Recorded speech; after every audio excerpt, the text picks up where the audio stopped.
channel! So for today's video guys, ay gagawa tayo ng panibagong soup. So panibagong week, panibagong soup. So ito guys, ang ating mga ingredients. So mayroon tayong pork bone, tomato, pumpkin, carrots, and some sliced ginger. So umpisahan na natin guys.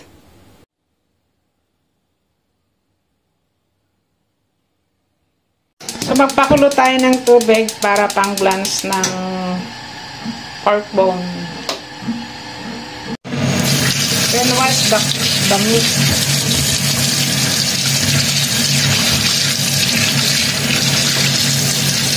Then, kumukulo na, so ilagay natin yung pork bone para mag-blanch. At bakit kailangan i-blanch? Para matanggal yung extra dirt. At saka yung dugo.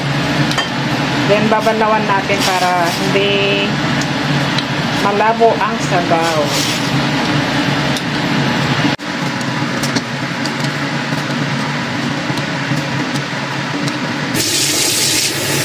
Yan, so hugasan lang natin para matanggal yung mga dugo.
So, ito na guys yung mga ingredients natin.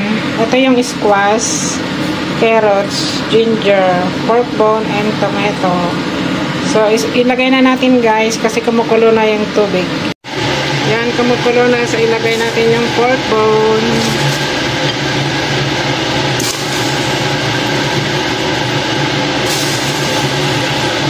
Tingnan kung may dumi. So, tanggalin natin yung bubbles.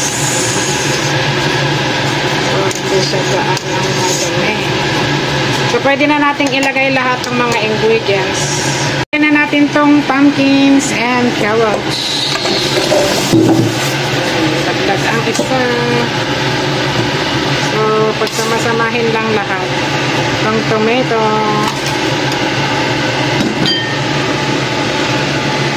Then, yung ginger. Lagyan natin ng ginger para hindi malansa. Actually ito guys, pwedeng lagyan ng fish, kaya lang hindi ko siya lalagyan kasi ayaw ng amo kong lalaki ng fish. So ang inalagay ko na lang is pork, pumpkins, carrots, tomato, and ginger. Pwede na yan guys. So yan, see you later. Boboil ko to ng 1.5 hours. Dagan ko nga pala siya ng salt for taste. Kumukulo na, so takpan na natin.